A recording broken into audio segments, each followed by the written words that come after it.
제가 내용을 보여주시고 이것이 잘 되려면 어떻게 해야 되느냐 하는 것을 대략적으로 스케치를 하고 그 다음에 우리 여기 오늘 주제 발표를 해주실 여섯 분들이 그 주제 하나하나를 놓고 각자 각 분야에서 이 분야는 잘하려면 이런 정책이 필요하다 하는 것을 말씀드리도록 하겠습니다. 그리고 그 이후에 이제 또 5분의 토론자를 모셨는데요. 여기 앉은 모든 분들이 서로 둘러앉아서 한글 문제에 관해서 종합적인 토론을 하고 이렇게 준비를 했습니다. 먼저 저한테 좋은 시간은 20분입니다.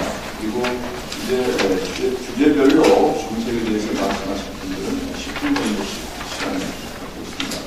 20분 내에 말씀드리도록 하겠습니다. 우선 우리가 경제를 생각할 때 항상 지나치게 한 주제에 치우치면 안 된다. 이것이 경제 전문가들이 많이 생각하는 것입니다. 그래서 경제를 볼 때 세 가지를 균형 있게 봐야 한다. 한 가지는 전통적으로 우리가 많이 얘기해온 성장입니다. 그리고 또 한 가지는 소위 경제 민주화라는 용어로 지칭이 되는 상생경제를 보충하는 겁니다.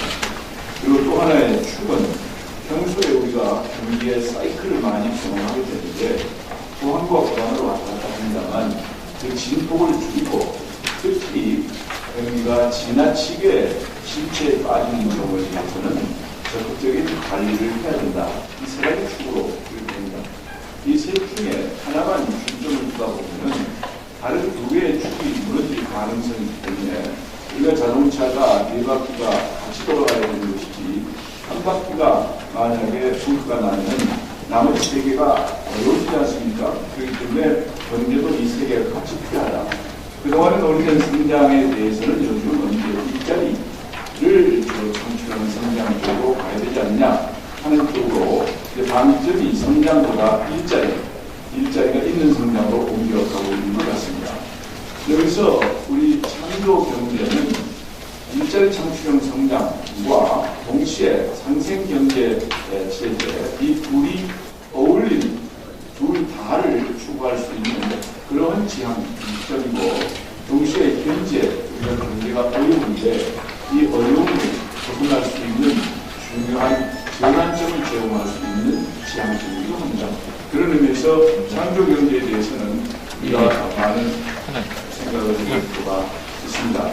두 번째 산업 발달 과정에 대해서 말씀드리는 것은 저는 이런 창조 경제가 지향하는 소위 새로운 아이디어, 이 새로운 아이디어 이것이 가장 중요한 그런 경제 구조로 하지 않으면 우리가 지금부터 더 발전할 수 없기 때문에 그렇기 때문에 반드시 이렇게 새로운 지식을 바탕으로 해서 움직이는 그런 경제로 가야 된다 하는 그 필연성 또는 특수성 이것을 우리가 봤습니다.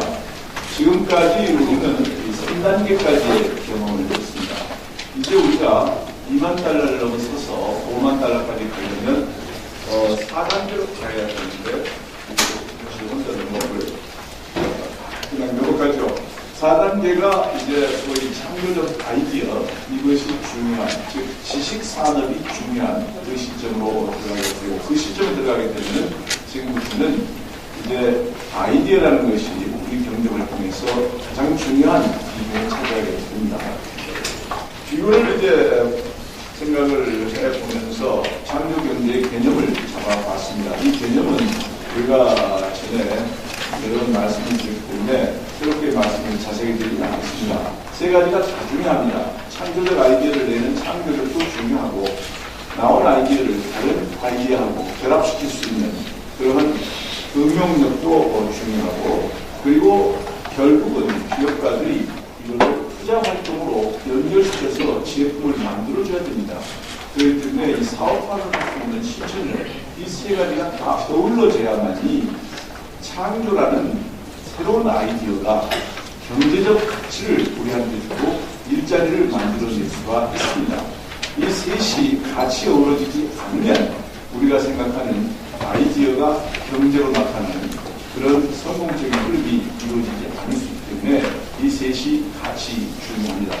그리고 이것은 결국 우리 미래 먹거리, 앞으로 무엇을 먹고 살 거냐 하는 것을 고민하는 가운데 지향할 수밖에 없습니다. 특히 우리가 세계 속의 한국인데 세계 각국 간의 경쟁 속에서 분업체제가 이루어지고 있습니다.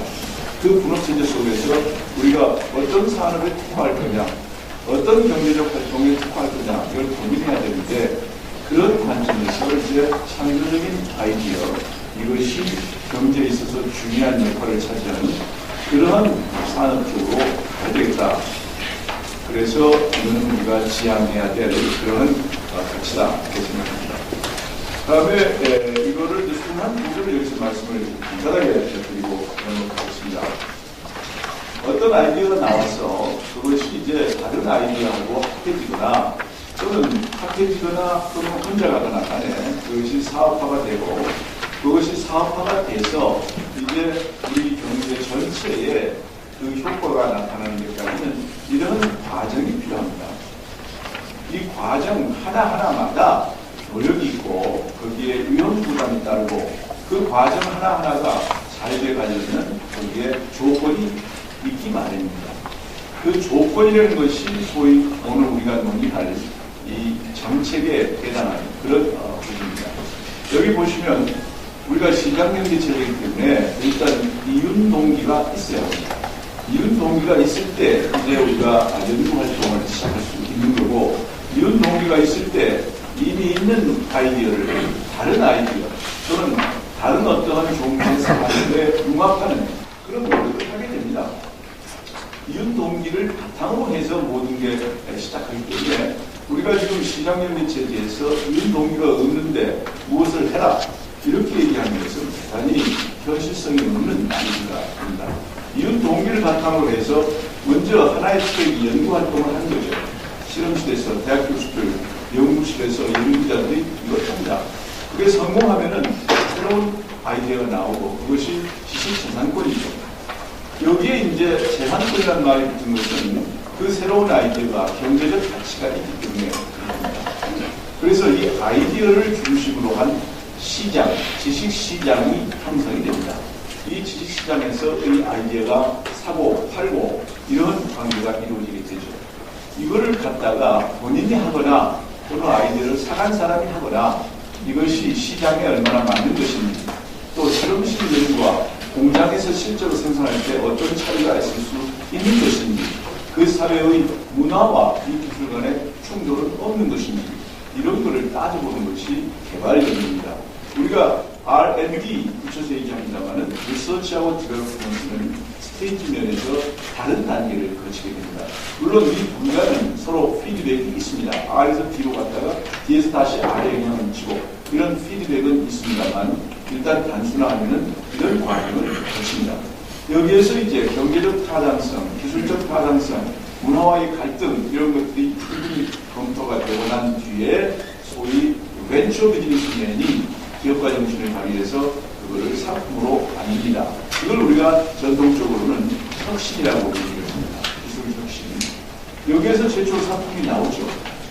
그러면 이 한 트랙만 가지고 새로운 상품이 나오냐? 두 번째 트랙에서도 같이 마찬가지로 나옵니다.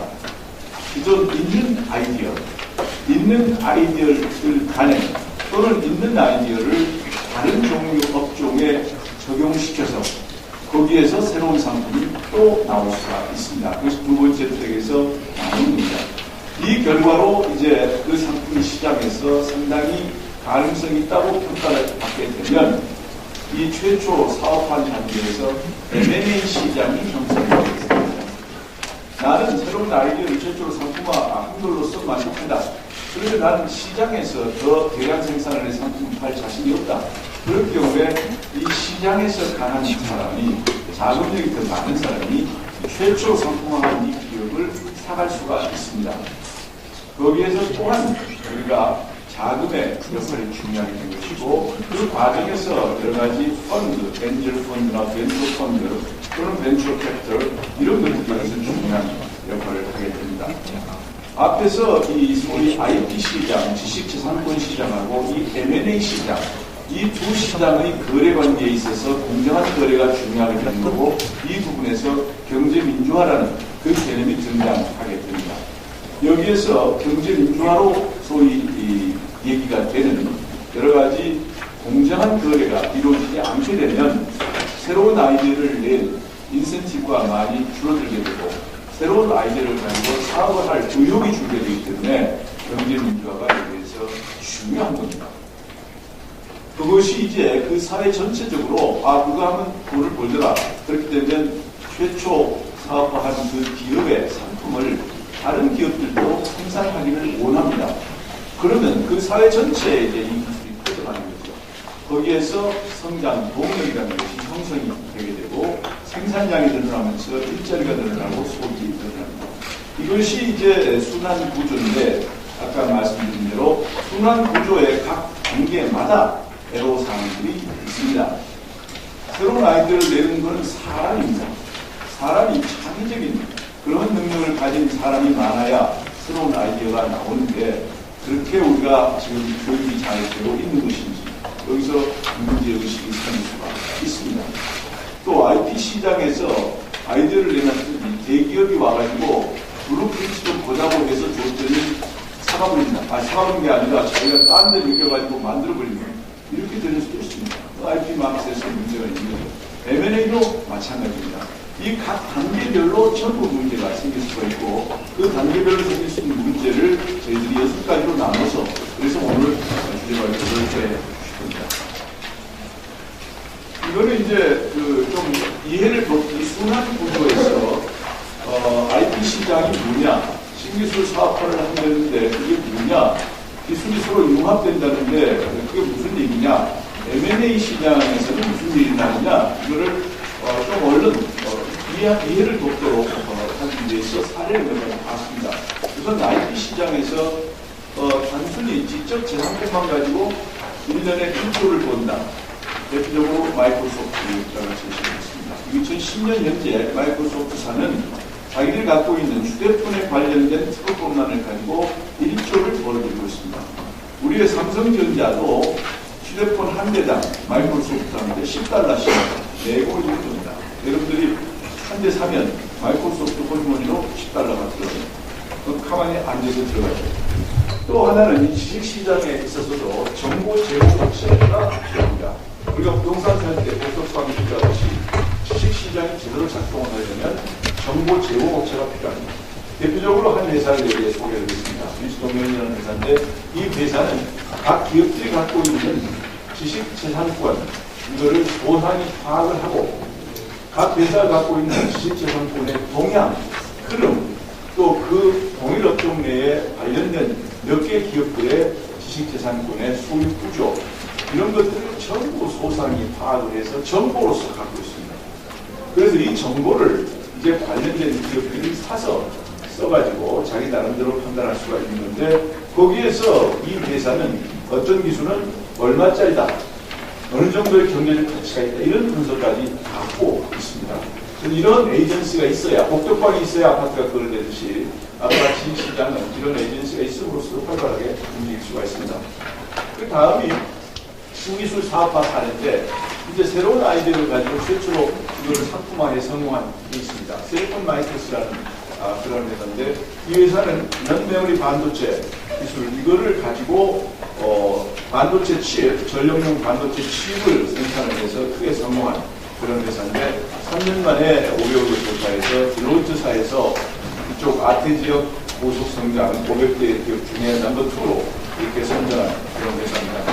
이 기술은 이 스마트폰과 연계가 되어 있어서 성장성이 굉장히 높은 그런 사례입니다.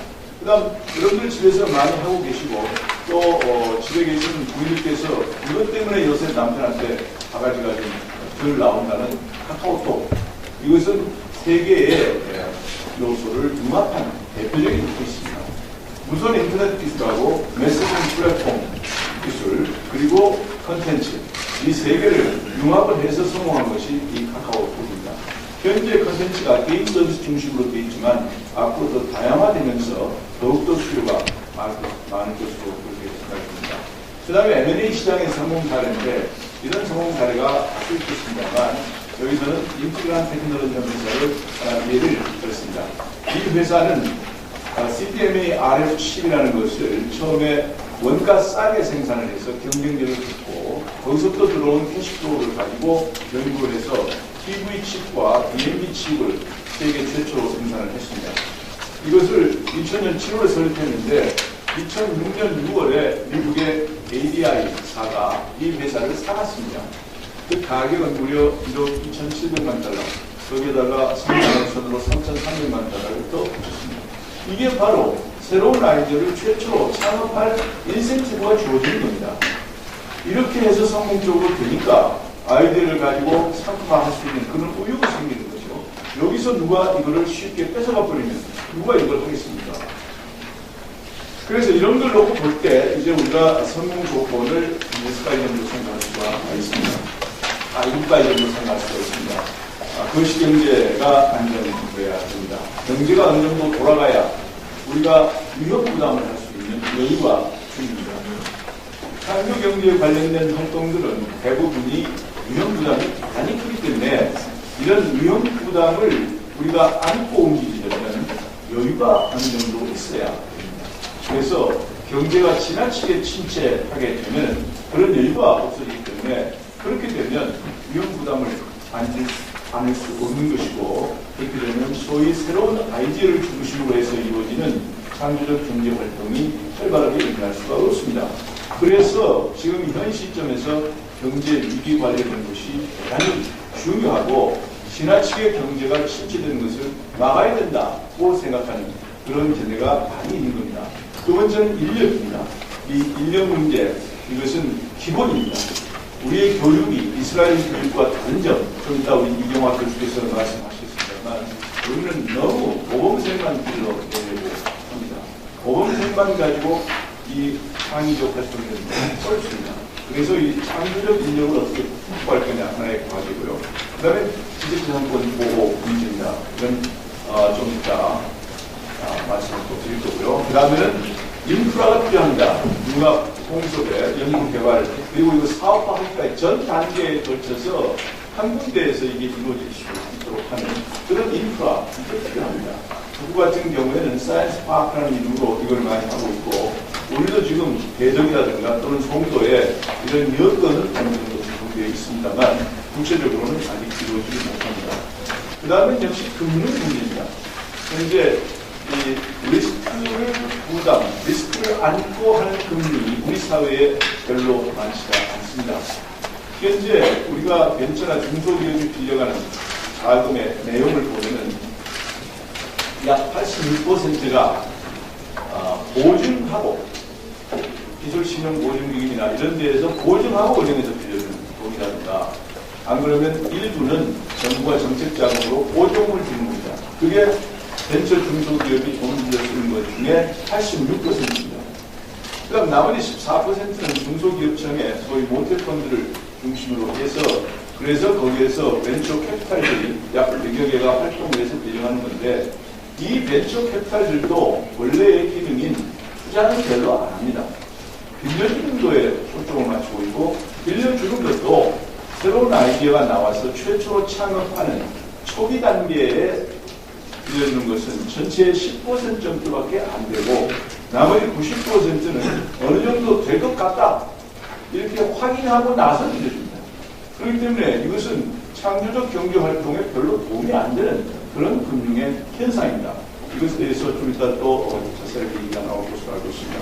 그 다음 아까 M&A 시장과 IT 시장에서 공정 거래가 있어야만이 창조적 아이디어를 내고 창조적 아이디어를 가지고 상품화하는 이런 사람들, 충분한 인센티브를 가지고 움직일 것이다 말씀을 드렸는데 그런 면에서 그 IT 시장과 M&A 시장에서 공정한 거래의 상생구조 이것이 중요합니다. 이것 또한 좀 이따 말씀드릴 겁니다.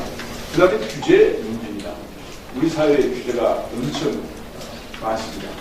너무 많기 때문에 좀 이따 우리 말씀 따로 드리겠습니다만 저는 한 가지 말씀드리고 끝내겠습니다.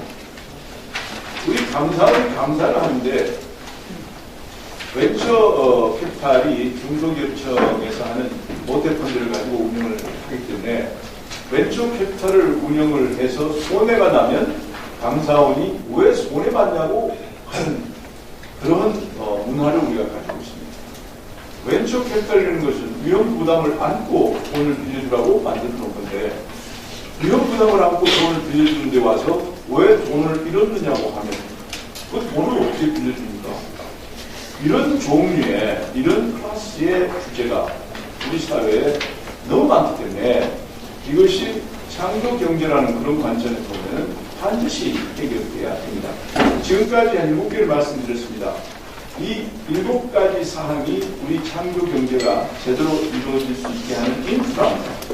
이 인프라가 없으면 아무리 얘기해도 그것은 도로 그칠 가능성이 많기 때문에 이 인프라 해결하는데 우리가 많은 노력을 해야 할 것으로 합니다. 오늘 이제 와주신 주저할 6분께서 이 노인들 하나하나를 가지고 말씀을 나누도록 그렇게 저는 여기서 제 말씀 마치겠습니다. 감사합니다.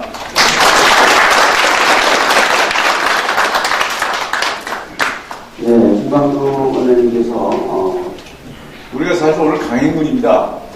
창조경제를 전반적으로 다루는데 이거를 아침과 오후로 나눠서 하려고 그랬는데 아침, 오후로 이렇게 늘어지면 집중도가 떨어져서 또 다른 문제가 발생할 것 같아서 그냥 오후로 이렇게 몰아쳐서 하기로 했습니다.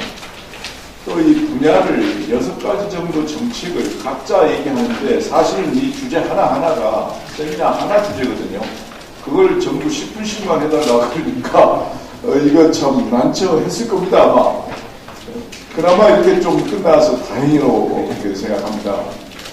그러나 어떻든 우리가 이 세미나도 창조적으로 해야지 어떤 포맷에 너무 얽매여서 하다 보면은 별로 얻는 것도 없고 시간만 많이 들기 때문에 오늘 뭔가 좀 얻기 위해서 나머지 시간을 같이 한번 돌려보도록 하겠습니다.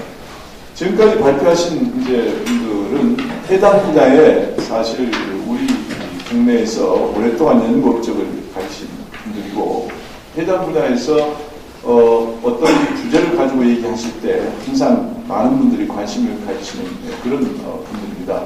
이분들한테 제가 빠른 시일 내에 10분짜리 원고를 마련해 달라. 또 원고료는 없다. 이렇게 말씀을 드리면서 속으로는 엄청 미안했습니다만은 그러나 우리가 이렇게 지적인 어떤 그 활동을 봉사정신을 가지고 하는 것이 우리가 재벌로부터 독립할 수 있는 길입니다. 우리가 이거를 돈을 가지고 해결하려면 재벌에 의존할 수밖에 없고 그래서 이것도 우리의 영혼, 자유로운 영혼을 위해서 이렇게 하게 됐습니다. 죄송합니다. 지금부터 자유롭게 좀 토론을 해서 견해가 다른 것도 교환하고 그래서 모자란 부분을 서로 메꾸고 그런 시간을 갖도록 하겠습니다. 먼저 자유롭게 5분께서 차례로 좀 의견을 말씀해 주시겠습니다. 우선 제가 소개를 해드리겠습니다. 우리 인하대학의 김대호 교수 소개합니다. 여러분 박수로. 김대호 교수께서는 이 방송에 관련된 연구를 많이 했습니다. 한세대 안종배 교수님은 예. 안종배 교수께서는 우선 인상적이시죠? 아마 쉽게 이렇게 잘 안 잊혀지실 겁니다.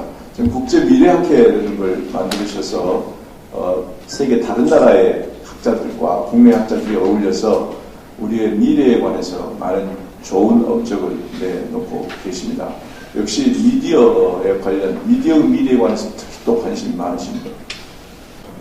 오늘 정말 시간이 지금 많이 됐는데요. 감사드리고요. 우리 모두 서로를 격려하는 의미에서 박수로.